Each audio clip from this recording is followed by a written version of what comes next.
the spring of 612 AD, the largest military machine the world had ever seen marched out of northern China. The ambitious and ruthless Emperor Yang of the Sui Dynasty had resolved to completely systematically erase the independent kingdom of Goguryeo, modern-day Korea, from the geopolitical map. Emperor Yang was not planning a standard border skirmish. He was launching a war of absolute subjugation. To understand the sheer terrifying scale of this invasion, we have to look past the typical numbers of ancient warfare. The official dynastic history records state that the Sui invasion force totaled over 1.13 million combat troops, backed by an additional 2 million logistical laborers, supply drivers, and cooks. The military column was so immense that its baggage train stretched across 300 miles of dusty roads. When the army marched, the heavy rhythm of their iron-shod boots caused the earth to literally vibrate for miles ahead, and their encampments drank entire rivers dry in a single evening. The Sui emperor believed with absolute certainty that his victory was a mathematical inevitability. No kingdom on earth could withstand the blunt force trauma of a million-man vanguard. Across the Liao River, the kingdom of Goguryeo looked like a helpless victim. Its total population was less than a fraction of the Sui Empire, and its military numbered barely a few 100,000 men. But the defenders possessed a brilliant strategic asset, a legendary, hyper-analytical military commander named Eulji Mundeok. Eulji Mundeok looked at the approaching ocean of Chinese banners and realized that traditional symmetrical warfare was a direct path to national suicide. If he met the Sui forces on the open plains, his army would be surrounded and slaughtered within hours. He needed to turn the massive size of the enemy army into their fatal flaw. He needed to stretch their logistics, exhaust their physical endurance, and drag them into a terrain where their numbers meant absolutely nothing. The Sui generals believed they were marching toward a glorious, easy conquest. They did not understand that Eulji Mundeok was mapping out a terrifying mechanical trap. He was going to invite the enemy deep into his homeland, and once they were vulnerable, he would let nature itself execute the slaughter. Emperor Yang's massive frontline assault quickly hit a frustrating wall of absolute strategic resistance. Eulji Mundeok placed his garrisons inside heavily fortified stone mountain fortresses along the border. These fortresses were engineered on steep, rocky crags that made it impossible for the Sui army to deploy their massive numbers effectively. Every time the Chinese forces attempted to storm a mountain wall, they were bottlenecked in the narrow passes and systematically picked apart by Goguryeo archers. Realizing that a standard siege of every mountain fort would take years and bankrupt his treasury, Emperor Yang changed his operational plan. He detached a massive mobile strike force of 305,000 elite infantry and cavalry divisions, ordering them to bypass the border fortresses and march directly on Pyongyang, the capital city of Goguryeo, to end the war in a single decisive blow. This was exactly what Eulji Mundeok was waiting for. He launched a calculated campaign of psychological manipulation and tactical retreat. As the 300,000 Sui troops advanced toward the capital, Eulji Mundeok's light cavalry units engaged them in small brief skirmishes several times a day, and then intentionally retreated in apparent panic. He allowed the Chinese generals to win 30 small victories in a row, building an illusion of absolute superiority in their minds. But as the Sui army pushed deeper into the interior, the trap began to tighten. Eulji Mundeok had executed a ruthless, scorched earth policy. Every village the Chinese army passed was burned to the ground. Every grain silo was emptied, and every water well was poisoned. The massive Sui strike force had left their heavy supply wagons behind to maintain their rapid marching speed.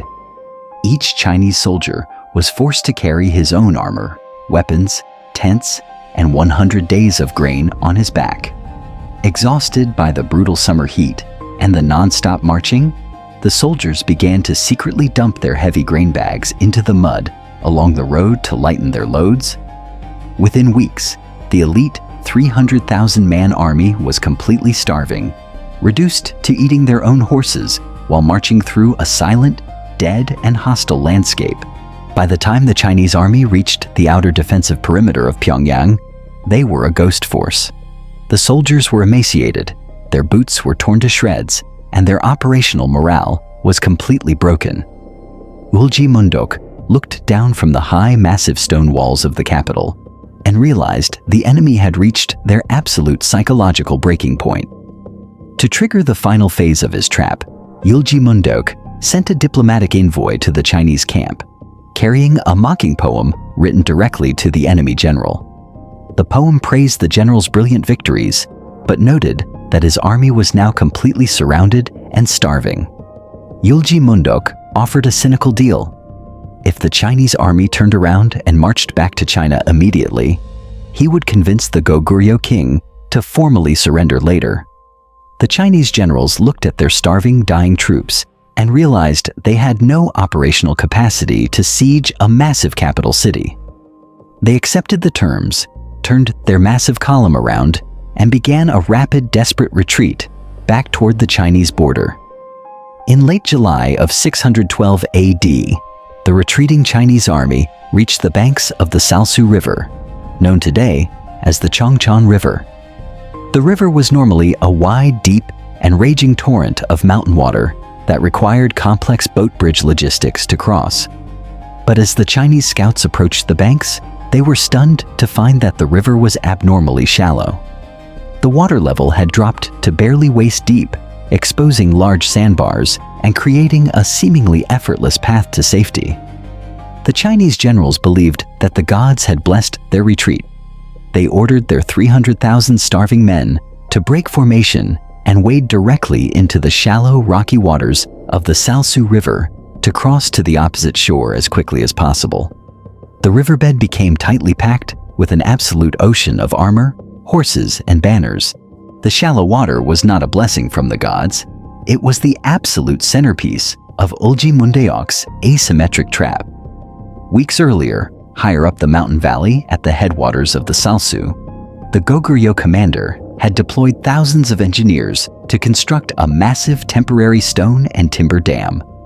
This dam had completely choked off the river's flow, collecting millions of gallons of heavy mountain water in a massive, high-pressure, artificial lake hidden behind the mountain ridges. Eulji Mundeok stood on a high clifftop overlooking the river crossing, watching the Chinese army fill the dry riverbed from bank to bank. When exactly half of the Sui force was stranded in the middle of the river channel, he gave the signal. Upstream, the Goguryeo engineers violently demolished the temporary dam supports, releasing the entire volume of the artificial lake in a single, catastrophic instant. A wall of roaring muddy water over 20 feet high surged down the mountain canyon, carrying boulders, shattered trees, and immense kinetic energy. The Chinese soldiers crossing the riverbed heard a deep, terrifying rumble echo through the valley, followed by a deafening roar as the massive wall of water slammed directly into their flanks. The tactical devastation was absolute. The immense physical force of the flash flood instantly swept away thousands of armored infantrymen and war horses, tumbling them downstream like loose gravel.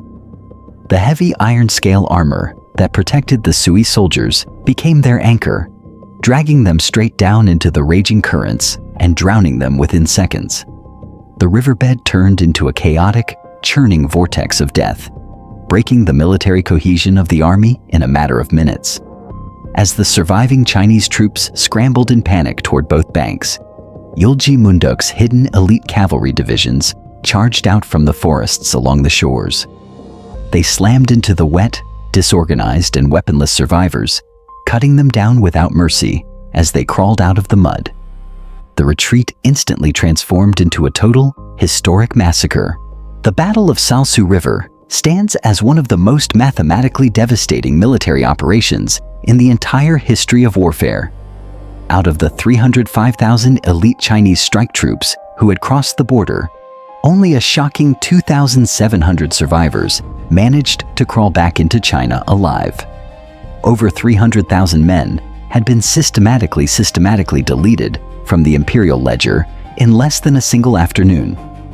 The demographic and political shockwave of this single defeat completely broke the Sui Dynasty. Emperor Yang attempted to launch 2 more desperate invasions of Goguryeo to avenge his pride, but the financial exhaustion, the loss of millions of young men, and the widespread domestic anger triggered massive peasant rebellions across China. Within 6 years of the disaster at the Salsu River, the emperor's own imperial guards cornered him in his palace and assassinated him, bringing a violent, permanent end to the short-lived Sui Dynasty. The victory of Eulji Mundeok stands as a timeless monument to the absolute triumph of asymmetric strategic intelligence over brute force numbers. It serves as a stark reminder that an empire's massive size can be transformed into its greatest structural vulnerability when handled by a commander who knows how to weaponize the natural world. As we look at the complex, massive systems of our modern world, relying blindly on sheer scale and unyielding infrastructure to project power, the rolling waters of the Changchan River send a chilling warning across 14 centuries. No matter how immense your numbers are, and no matter how heavily armored your structures claim to be, you are only ever a single broken dam away from being swept into the ash heap of history. The river has crested, and the banners of the million have drowned beneath the mud. When the sheer scale of an empire becomes the very anchor that drags it into the abyss, history remembers that power belongs to the strategist, not the crowd. If you have the analytical mind required to study these high-stakes operations, to deconstruct the engineering traps, and to unlock the raw tactical endurance that turned the tides of empires, do not let the current wash you away. Subscribe to Ancient Chronicles, secure your notifications, and drop your analysis in the comments below. Was Eulji Mundeok's river trap the most flawless execution of a symmetric warfare in human history? The floodwaters recede here, but the strategic clock never stops ticking. Keep your footing, look upstream for the signs of the trap, and prepare for the next chronicle.